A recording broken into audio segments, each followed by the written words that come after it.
Sem fiscalização, crimes ambientais ganham força. Pandemia traz mudanças na rotina profissional. Na dica do Mandando Ver de hoje, um filme sobre a Primeira Guerra Mundial.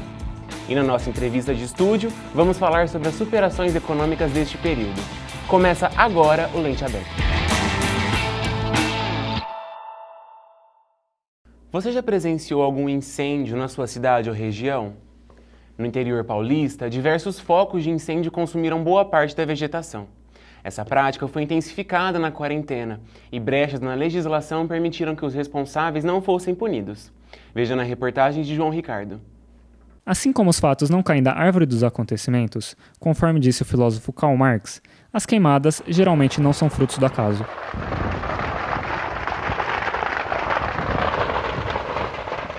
Esse professor universitário e também especialista em gestão ambiental é um defensor do meio ambiente. Marcelo alerta para o descontrole dos incêndios em matas e como isso pode afetar diretamente os seres vivos. A queimada nós temos que separar pelo menos duas. Uma que se dá na área rural e a outra na área urbana. Uma interfere na outra, mas elas são bem distintas. Os animais, obviamente, sofrerão em ambos os casos, mas muito mais no rural, porque os animais silvestres, eles se afastam, boa parte deles, das cidades, e, portanto, na área rural, eles sofrem muito mais. Tem uma responsabilidade grande nesse sentido, de perda de biodiversidade, o que para a alimentação humana é uma consequência indireta. A perda de biodiversidade é lamentável, é um processo lamentável, porque o ser humano vai se apropriando de espaços que, na verdade, são partilhados com outros seres vivos. Entre janeiro e junho, foram registrados no país mais de 10 mil focos de incêndio, o maior número desde 2007.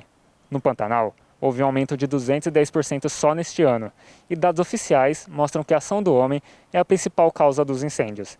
Na região de Ribeirão Preto, 10 hectares foram queimados só no mês de setembro. Um dos motivos para que isso aconteça são as brechas deixadas pela legislação. A queimada na área urbana, ela aumenta por uma ausência ou um enfraquecimento na fiscalização e sanções e punição dos infratores. Como fica por isso mesmo, está tudo certo, tudo ok, o sujeito vai lá, ao invés de roçar, ou etc., bota fogo no mato. Como não há uma autorização legal, parte-se do pressuposto de que essa queimada ela seja ilegal, né? Parte-se do pressuposto que essa queimada não possa ser permitida. Ainda segundo o advogado, se engana quem pensa que somente pessoas podem ser responsabilizadas. As empresas também podem e devem responder por crimes ambientais, a partir do nível de prejuízo que causam. Você tem aí os crimes ambientais, né? Você tem, na verdade, os crimes ambientais que podem ocorrer em função, por exemplo, de uma queimada fora de controle, ou uma queimada criminosa, né? E você pode aplicar desde a Lei de Crimes Ambientais, que é a Lei 9.605 de 98, que pode penalizar não só a pessoa física, mas também a pessoa jurídica, né? Porque muitas fazendas, na verdade, muitas plantações de cana, por exemplo, né? Elas são vinculadas a pessoas jurídicas, né? Mas você pode, por exemplo, embargar a atividade, você pode fechar a empresa, enfim, você tem medidas que a gente chama de restritivas de direitos. É considerado crime ambiental quando o incêndio é provocado em matas ou florestas. De acordo com o artigo 41 da Lei de Crimes Ambientais, a pena é multa e reclusão de 2 a 4 anos. Você pode denunciar focos de incêndio através dos números de telefone que aparecem aqui na tela. No próximo bloco, você vai ver como diversos profissionais tiveram que se adaptar durante a pandemia. E vai ver também a nossa dica de filme da semana. Não saia daí, o Lente Aberta volta daqui a pouco.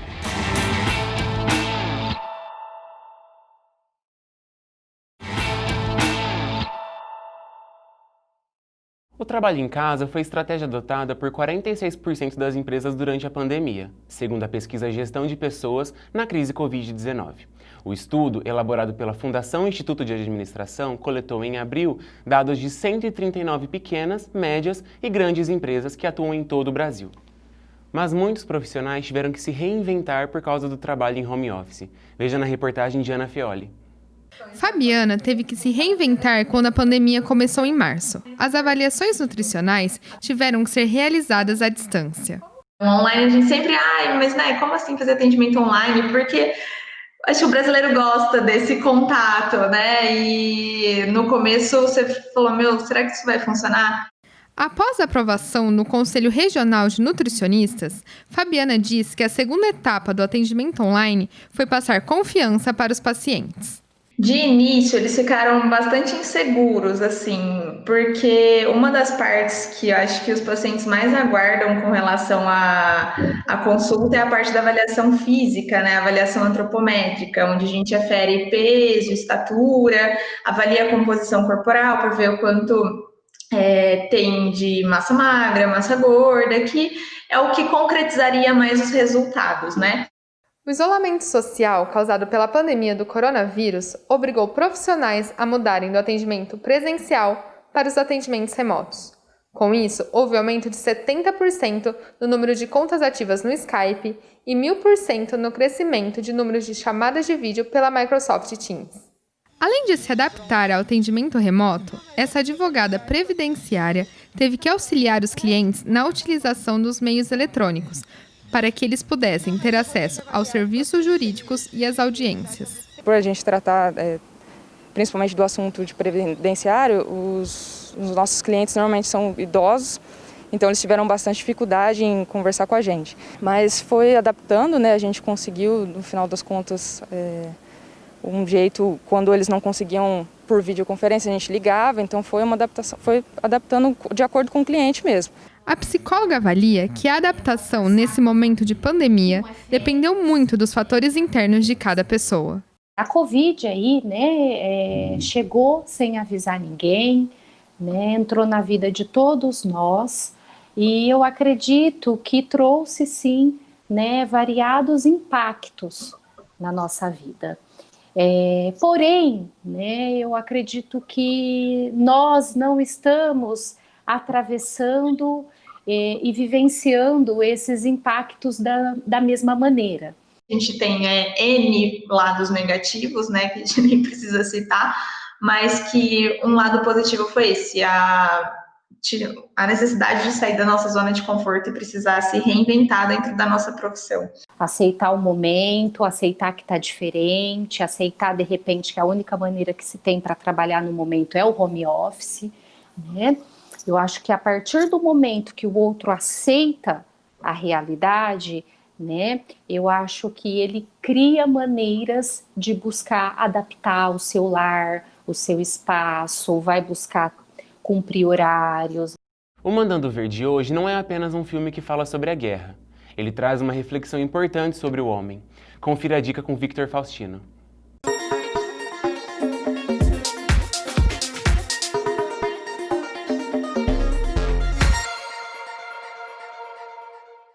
A dica do Mandando Ver de hoje é para os amantes de filme de guerra, com 10 indicações ao Oscar.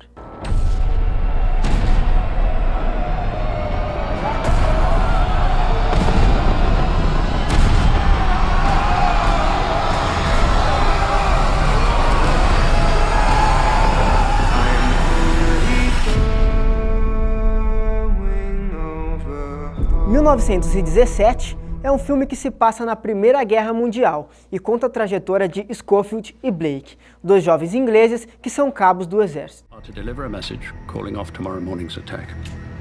If you fail, it will be a massacre. Os dois precisam fazer a travessia no território inimigo e lutam contra o tempo para entregar uma mensagem e salvar mais de 1.600 colegas de batalhão. You have a brother in the 2nd Battalion. Yes, sir. They're walking into a trap. A mensagem que os jovens tinham que levar para o outro batalhão era para cancelar um dos ataques que iriam fazer, porque tudo não se passava de uma armadilha.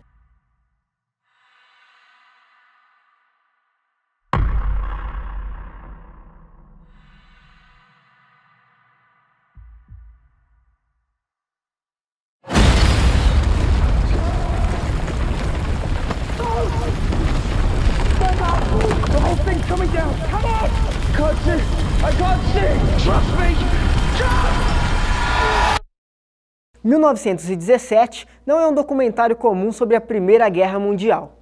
O filme se preocupa um pouco mais em contar a luta contra o tempo dos jovens britânicos.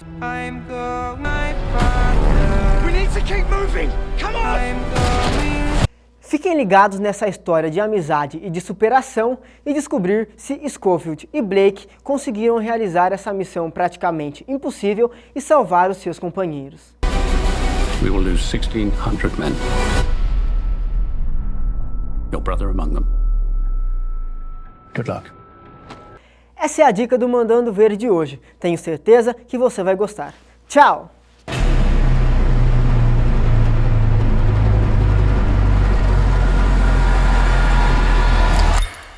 O longa foi vencedor de 3 categorias: melhor fotografia, melhores efeitos visuais e melhor mixagem de som. No próximo bloco, empreendedorismo na pandemia é o tema da nossa entrevista de estúdio. A gente volta em instantes.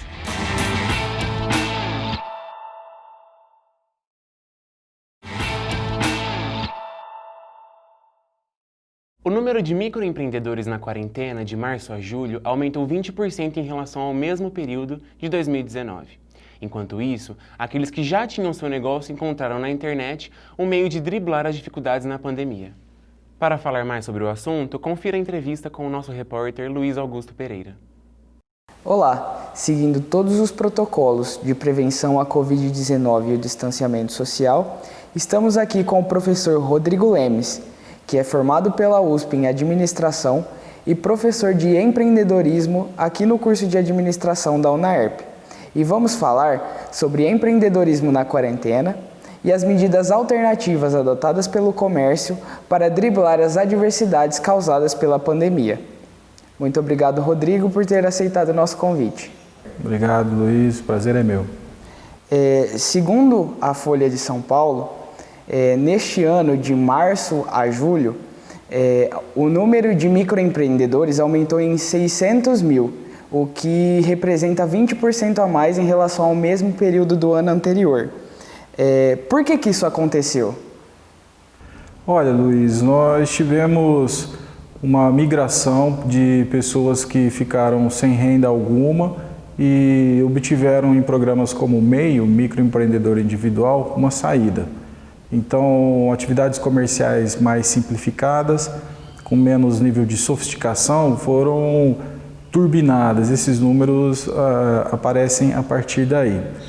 E representa, na verdade, uma grande característica da economia brasileira. Nós temos quase 90% das empresas sendo representadas por CNPJs de micro e de pequenos. É uma vocação do brasileiro. É um povo empreendedor por natureza. Estes novos empreendedores no longo prazo pode contribuir para a diminuição do desemprego ou esse aumento pode se transformar num fenômeno de bolha? Eu acredito que aumenta a quantidade de possíveis novos empregos. Não vejo como uma bolha, vejo como um movimento mais sólido, mais crescente, porque cada ano que passa a gente vai observando os indicadores de surgimento de novas startups, por exemplo, você vai vendo esse movimento se solidificar. Então tem mais investidores, tem mais ideias, o assunto é muito mais divulgado. O empreendedorismo por necessidade, quando alguém perde um trabalho e saca o FGTS e monta um negócio às pressas, esse tem diminuído gradativamente. O empreendedorismo por oportunidade, que é alguém estudou, observou um fenômeno, se preparou, pesquisou e resolveu investir, é o que está crescendo. Então a gente observa uma sofisticação pela vida empreendedora. Em Sales Oliveira, o comércio teve que ficar por um bom tempo fechado por conta de permanecer na fase vermelha do Plano São Paulo. Então, como alternativa, os lojistas começaram a vender por lives em redes sociais. A rede social mais usada, no caso, foi o Instagram. Essas vendas ajudam a aquecer o comércio porque os produtos vinham com desconto, mas também teve uma grande adesão. É possível voltar a aquecer o comércio por meio desse método? Ótima pergunta. Esse é um fenômeno que vinha crescendo, ou seja, o da virtualização das operações, e o que a gente assistiu foi uma aceleração muito rápida. Então, muitos comerciantes não tiveram tempo de treinamento algum, não conheciam nenhuma tática de marketing digital, por exemplo, mas se lançaram. Aplicativos como que você citou, Instagram, às vezes Facebook, WhatsApp fez muito sucesso, inclusive para grandes empresas, para grandes redes que abriram lojas de forma temporária dentro do shopping, atendendo via WhatsApp, com alguma base de cadastro de clientes que eles tinham. E foi o que garantiu algum nível de venda. Se você olhar o setor de restaurantes, por exemplo, que tradicionalmente trabalha com 15% a 17% de delivery, eles chegaram a 35%, quase 40% de delivery. Grandes redes que tinham na sua estratégia um abandono do delivery, como é o caso do Madeiro, famosa rede brasileira de casual dining, um pouquinho mais sofisticado que fast food, adotaram as táticas de delivery de forma definitiva. Então, o empreendedor, ele tem por natureza ficar incomodado o tempo inteiro, ele tenta buscar saídas o tempo inteiro. A tecnologia está barata, ela está acessível para todo mundo, é uma característica da tecnologia. Chega, é aplicada, barateia, amplifica e assim vai. Então, essas vendas um pouco mais informatizadas vieram para ficar. E até que ponto compensa você vender presencialmente do que pelo meio virtual? O meio presencial, ele tem muito a ver agora com a experiência, com você gerar um argumento de venda extra, mais sofisticado. Exemplo, se você ia a uma loja que vende artigos de cama, roupa, mesa, banho, casa, e via gôndolas, prateleiras com aqueles produtos todos empilhados, talvez te gerasse uma expectativa. Ao entrar numa loja dessas agora, você vê o ambiente montado. Você vê um conjunto de talheres dentro da gaveta de um armário. O que é vendido naquilo? O talher, o armário, o jogo americano, o copo, a decoração. E chega um vendedor para te explicar como que monta, os custos da montagem. Você tem informações visuais, informações sinestésicas. Então você amplifica a aromatização do ambiente, a climatização, o visual, o toque. Você imagina aquele ambiente inteiro agora dentro da sua casa. Então o lugar físico é o lugar para nós, fisicamente, termos uma amplitude das nossas sensações. Isso é gerar experiência e não vai acabar. Então, ou eles deixam pré-abastecidas as lojas, que passam a exercer esse papel de mini centro de distribuição local, ou simplesmente, se não tiver aquele produto em estoque, tem um caminhão roteirizado que no dia seguinte faz a entrega, e aí você vai até aquela loja e retira o produto. Então vejam, elas continuam sendo importantes, as lojas físicas, mas ela não é mais um único lugar. Para encerrar essa parte, ao final dos anos 90 a gente não tinha segurança, não tínhamos banda larga, não tínhamos a cultura do consumo online. Todos os aplicativos hoje oferecem isso, então já não é mais um problema. Você pega uma criança, um adolescente, um jovem, um adulto, uma pessoa de idade, elas sentem segurança para adquirir um produto, um serviço, inclusive migrando para a economia da recorrência, que é pagar mês a mês, pagar valores mais fixos, clubes de compras, as possibilidades são infinitas. Não vai haver uma anulação de um pelo outro, cada vez mais uma integração. As empresas que conseguirem integrar melhor o mundo virtual com o mundo físico vão sair à frente. É possível falar então numa descentralização do comércio presencial e que a pandemia apenas intensificou um movimento que possivelmente iria acontecer, que é esse processo de deixar online as vendas, de informatização das vendas? Sim, nós podemos falar isso. Os investimentos na ampliação das redes têm migrado para o mundo virtual. Não significa, de novo, que estamos eliminando o mundo físico, que desaparecerão os centros comerciais, os calçadões nas cidades brasileiras. Se você der uma andada sábado de manhã, bem cedinho aqui no comércio de Ribeirão Preto, você vai ver o comércio pujante. Você vai ver as lojas abertas, vendas acontecendo. Nós não somos seres que vamos nos fechar em casa e apenas comprarmos por aplicativos. Não somos esse tipo de animal consumidor. Mas algumas ofertas, algumas buscas, alguns critérios nós colocamos.